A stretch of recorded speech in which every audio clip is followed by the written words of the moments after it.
নমস্কার বন্ধুরা, welcome back to my channel Mukta's ওয়ার্ল্ডের আরেকটি নতুন কুকিং ভিডিওতে আমার সকল বন্ধুদের স্বাগত জানাই। কেমন আছো সবাই? আশা করছি খুব ভালো আছো। আমিও বেশ ভালো আছি। তো বন্ধুরা, আজকে ঝিঙে দিয়ে একটা নতুনত্ব রেসিপি নিয়ে চলে এসেছি, একদম ইউনিক, যা গরম ভাতের সাথে হোক বা রুটি পরোটা জাস্ট জমে যাবে। করাটা খুবই সহজ আর খেতেও তেমন দুর্দান্ত।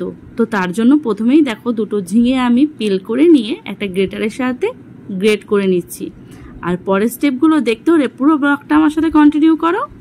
বন্ধুরা, ঝিঙাটাকে খুব সুন্দরভাবে এভাবে কিন্তু গ্রেট করে নিয়েছি। আর এটা যেহেতু কচি ঝিঙে ছিল, বীজ সেরকম নেই। আর তোমাদের যদি ঝিঙেটা একটু বীজ হয়, তাহলে বীজগুলোকে বেছে বেছে কিন্তু ফেলে নিতে হবে। এবার আমি এই রেসিপিটি বানানোর জন্য এখানে 1 কাপ পরিমাণে মটর ডাল 2 ঘন্টা মতো ভিজিয়ে রেখেছিলাম। এবার আমি এই ডালটাকে একটা মিক্সিং জারের মধ্যে নিয়ে স্মুথ একটা পেস্ট তৈরি করে নেব। দেখো, ডালটাকে একদম স্মুথ আমি পেস্ট তৈরি করে নিয়েছি। এবার এর মধ্যে আমি 1/2 চামচেরও কম হলুদের গুঁড়ো, 1/2 চা চামচ নুন, 1/2 চা চামচ চিনি, আর এখানে 1/2 চা চামচ জিরের গুঁড়ো আর 1/2 চা চামচ লঙ্কার গুঁড়ো একসাথে দিয়ে দেব। এবার দিয়ে ভালো করে এটাকে ফেটিয়ে নিতে হবে। তোমরা চাইলে হাতের সাহায্যে ফাটাতে পারো, আমি এখানে হুইক্স দিয়ে ফাটাচ্ছি। দেখো, ডালটা যতটা ছিল তার থেকে কিন্তু একদম ফেটিয়ে ডাবল হয়ে গেছে। এবার ডালটা ফেটানো কমপ্লিট। এবার আমি যে ঝিঙেটা কুড়িয়ে রেখেছিলাম সেই ঝিঙেটা এর মধ্যে দিয়ে দেব। ঝিঙেটার মধ্যে নুন মিষ্টি কিছুই নেই, ডালের মধ্যে আমি নুন মিষ্টি দিয়ে দিয়েছি। এবার ডালের সাথে ঝিঙেটাকে ভালো করে ফেটে নিতে হবে, আবারও সেমভাবে। ঝিঙে দিয়েও কিন্তু আমার ডালটা পুরো ফেটানো হয়ে গেছে। এবার এটাকে আমি 2 থেকে 5 মিনিট একটু স্ট্যান্ডিং টাইম দেব, যাতে পুরোটা ভালো করে সেট হয়ে যায়। একটা কড়াইতে 2 চামচ মতো তেল দিয়ে একটু ভালো করে কড়াইটাকে এভাবে ঘুরিয়ে নেব, যাতে তেলটা পুরো কড়াইয়ের ওপর নিচ পর্যন্ত ভালো করে লেগে যায়।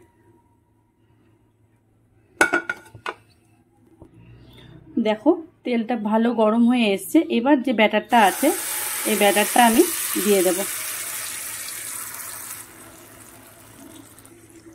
দেখো, ব্যাটারটাকে দিয়ে দিয়েছি। এবার হাতের সাহায্যে ভালো করে সমানভাবে যাতে চারদিক হয় এভাবে আমি একটুখানি হাত দিয়ে করে দেব। আর ওপর থেকে একটা ঢাকা দিয়ে এটাকে 10 মিনিটের জন্য ভাপাবো। দেখো, এটাকে পুরো 10 মিনিট আমি ঢাকা দিয়ে রেখেছিলাম। আর তারপর এটা কিন্তু দেখো কি সুন্দর একদম সেদ্ধ হয়ে এসছে। আর নিচটা দেখো এরকম কিন্তু উঠে গেছে। এবার আমি সেমভাবে এটাকে উল্টে দেব। উল্টাতে গেলে এক এক সময় ভেঙে যাওয়ার চান্স থাকে, তাই এইভাবে আমি একটা প্লেটকে নিয়ে কড়াইটাকে উল্টে দিয়ে তারপর জিনিসটাকে উল্টাবো। দেখো, কড়াই থেকে এটাকে উল্টে দিয়ে নিয়ে এবার আমি এই পিঠটা আবার কড়াইতে ঠিকভাবে বসিয়ে দেবো, তাতে ভেঙেও যাবে না আর সুন্দরভাবে জিনিসটা হয়ে যাবে। তো 5 মিনিট আমি অপর পিঠটাও ভালো করে রান্না করে নিয়েছি। আর দেখো, এই জিনিসটা কিন্তু একদম সফট তুলতুলে পারফেক্টভাবে কিন্তু রেডি হয়ে গেছে। এবার আমি একটা প্লেটে এটাকে সার্ভ করে নেব। দেখো, জিনিসটা কিন্তু একদম ফ্লাফি, খুব সুন্দরভাবে বেক হয়েছে। এবার এটা একটু ঠান্ডা করতে দেব। ওটা ঠান্ডা হতে হতে কড়াইতে আমি বেশ কিছুটা সরষের তেল দিয়ে দিলাম। এবার এই তেলের মধ্যে আমি বেশ কয়েকটা রসুন, এখানে আমি 8 থেকে 10 পিস রসুন নিয়েছি, একটা গোটা টমেটো আর কয়েকটা কাঁচা লঙ্কা একটুখানি সাঁতলে নেব, আর 1 ইঞ্চি মতো আদা একটুখানি আমি কুচিয়ে নিয়েছি।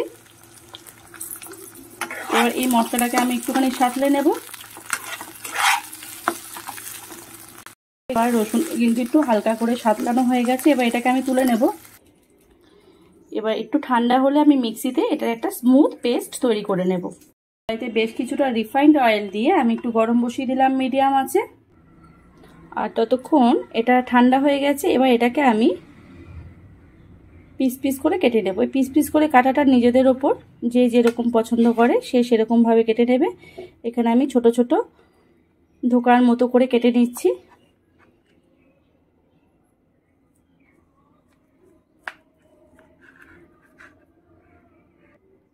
তো দেখো বন্ধুরা, আমি এটাকে সুন্দর করে একদম ধোকার মতো করে কিন্তু পিস পিস করে কেটে নিয়েছি। আর এটা দেখো কত সুন্দর ভেতর থেকে পুরো কুক হয়েছে, এটা বুঝতেই পারবে না যে এটা ধোকা বা কিছু ঝিঙে আছে বা ডালের কিছু, ধরা যাবে না এটা। আর খেতে এত সুন্দর হয়, খেতে এত নরম তুলতুলে হয়। এটাকে ঝিঙের চাপড়া বা ঝিঙের ধোকাও বলা যেতে পারে। একদম ইউনিক ঝিঙের একটা রেসিপি। আমি মনে করি যে কেউ এরকমভাবে খেয়েছো কিনা, আমি সেটা জানতে চাইবো যে তোমরা কেউ এরকমভাবে খেয়েছো কিনা। তো আমি এটাকে টুকরো টুকরো করে কেটে নিয়েছি। দেখতে যেমন সুন্দর হয়েছে, এটা এখনই ভাজা অবস্থাও কিন্তু একটুখানি ফ্রাই করে খাওয়া যেতে পারে, কিন্তু এটাকে আমি গ্রেভি করব, মানে ঝিঙের চাপড়া ডালনা বলা যেতে পারে বা ঝিঙের ধোকা ডালনাও এটা কিন্তু বলা যেতে পারে। দেখো এখানে তেলটা কিন্তু গরম হয়ে গেছে। এবার আমি হালকা একটুখানি ফ্রাই করে নেব, যাতে ঝোলে দিলে জিনিসটা ভেঙে না যায়। আর তোমরা চাইলে এরকম ভাপাও খেতে পারো, গরম ভাতের সাথে দারুণ লাগবে খেতে। দেখো বন্ধুরা, আমার কিন্তু ঝিঙের ধোকাগুলো একদম ভাজা হয়ে গেছে খুব সুন্দরভাবে। দেখো একদম শক্ত হয়ে গেছে, ঝোলে দিলে ভেঙে যাবে না, একদম পারফেক্ট হয়েছে। এবার যে তেলটা আছে তার মধ্যে আমি বেশ কিছুটা জিরে ফোড়ন দিয়ে দেবো, আর দিয়ে দেবো কেটে রাখা ধনে ধনে করে আলু।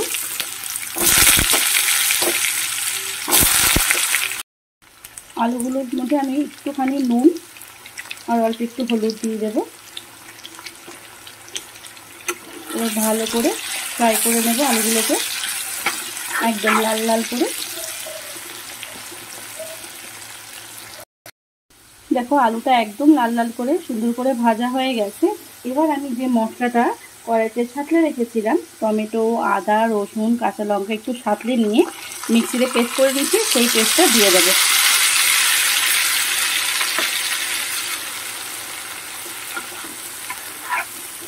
এই মশলাগুলো মিক্সিতে পেস্ট করার আগে যে একটু সাঁতলে নিয়েছি, তাতে রান্নার স্বাদ যেমন দ্বিগুণ হয়, স্মেলটাও এত সুন্দর আসে, খুবই টেস্ট বাড়ে রান্না। তোমরা একবার এভাবে করে দেখো বন্ধুরা, দারুণ লাগবে খেতে।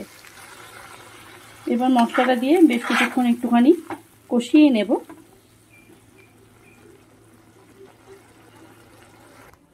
আর এদিকে আমি এর মধ্যে দেব লঙ্কার গুঁড়ো আর হলুদ, এক চামচ পরিমাণে নিয়েছি, কারণ কাঁচা লঙ্কা দিয়েছি আমি বাটা মশলা, তাই এখানে লঙ্কার গুঁড়ো বেশিটা দেবো না, জাস্ট কালারের জন্য ছোট চামচের 1 চামচ নিয়েছি। আর এখানে একটু জল দিয়ে একটা পেস্ট তৈরি করে নেব এই গুঁড়ো মশলার।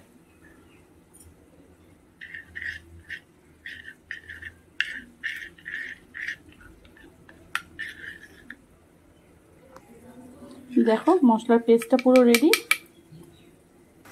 এখানে এই মশলাটা দেখো ভাজা ভাজা হয়ে গেছে, উপর থেকে তেল ছেড়েছে। এবার আমি এই গুঁড়ো মশলার পেস্টটা এর মধ্যে দিয়ে দেবো। এবার আমি মশলাটাকে কষাবো। তার আগে এখানে স্বাদ মতো একটু চিনি অ্যাড করব। এখানে আমি ছোট চামচের 1/2 চামচ চিনি দিলাম, কারণ এই ধরনের রেসিপিগুলো একটু মিষ্টি মিষ্টি ভালো লাগে। আর দিয়ে দেব ছোট চামচে 1 চামচ মতো নুন। আলু ভাজায় নুন আছে, ঝিঙের ডালনার মধ্যেও নুন আছে। এবার আমি মশলাটাকে কষাবো। কষাতে বেশি সময় লাগবে না, যেহেতু মশলাটা ভাজা ভাজাই আছে। এখানে 2 থেকে 5 মিনিট একটু তেল বেরিয়ে গেলেই মশলাটা কিন্তু রেডি হয়ে যাবে। দেখো মশলাটা কিন্তু খুব সুন্দরভাবে কষে গেছে, আর আলুগুলো প্রায় সেদ্ধ হয়ে এসছে, তেল বেরিয়ে গেছে, মশলাটা পুরো রেডি। আর মশলা গ্রেভিটা দেখেই মনে হচ্ছে খেতে কিন্তু দারুণ টেস্টি হতে চলেছে রেসিপিটা। তো এরপর আমি এখানে উষ্ণ গরম জল দিয়ে দেব। একটু গ্রেভিটা বেশি দেব, কারণ এই ডালনা টাইপ মানে ঢোকা টাইপের যে তরকারিগুলো হয় তাতে বড়া রসটা ঝোলটা টেনে নেয়, তাই একটু ঝোলটা বেশি দিলাম। তো দেখো ঝোলটা পুরো ফুটে গেছে এবং আলুগুলো খুব সুন্দরভাবে সেদ্ধ হয়ে এসছে। এবার আমি ভেজে রাখা ঝিঙের এই ধোকাগুলো দিয়ে দেব। অনেকে এটা ঝিঙের চাপড়াও বলতে পারো, কারণ এই ধরনের রেসিপিগুলোকে চাপড়াই বলে। যেহেতু আমি পিস পিস করে সুন্দর করে ধোকার মতো করে করছি, তাই এটার আমি নাম দিয়েছি ঝিঙের ধোকা। নামটা কেমন হয়েছে অবশ্যই কিন্তু জানিও আমাকে। এই ধোকাগুলো দিয়ে বেশিক্ষণ ফোটাবো না, কারণ ধোকাগুলো পুরো রেডি আছে।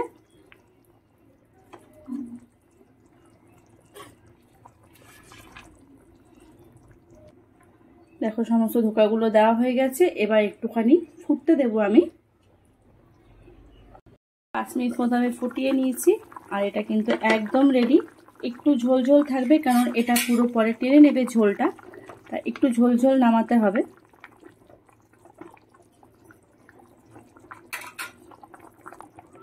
দেখুন নামানোর আগে এখানে আমি 1 চামচ মতো ঘি দিয়ে দিলাম। তোমরা চাইলে এখানে ধনেপাতা বা গরম মশলা ইউজ করতে পারো।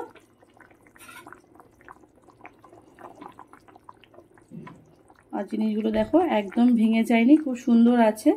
আর একদম রস ঢুকে দেখো নরম তুলতুলে, মুখে দিলে মিলিয়ে যাবে। এত সুন্দর টেস্টে গরম ভাত বলো, রুটি, পরোটা সব কিছুর সাথে এর জুড়ি মেলা ভাত।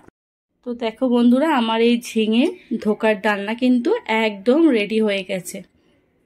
দেখতে যতটা সুন্দর হয়েছে, এর কিন্তু খেতেও যেমন সুস্বাদু, খাইয়েও শান্তি। গরম ভাত বলো, রুটি, পরোটা সব কিছুর সাথেই কিন্তু এর জুড়ি মেলা ভার। আর যতটা গ্রেভি দেখতে পাচ্ছ, এটা কিন্তু গ্রেভিটা একদম অ্যাবজর্ব করে নেবে, মানে টেনে নেবে। আর একদম ফুলে এমনিতেও দেখো ডাবল হয়ে গেছে, আরও রস টেনে খেতে কিন্তু দুর্দান্ত। আমি বন্ধুদের বলবো একবার কিন্তু অবশ্যই বাড়িতে এই রেসিপিটা ট্রাই করে দেখতে পারো। বাড়ির সবাই কিন্তু একদম প্রশংসায় পঞ্চমুখ হয়ে যাবে। আর নতুনত্ব রেসিপি আমাদের ট্রাই করতে এবং রান্না করে খাওয়াতে সবারই কিন্তু ভালো লাগে।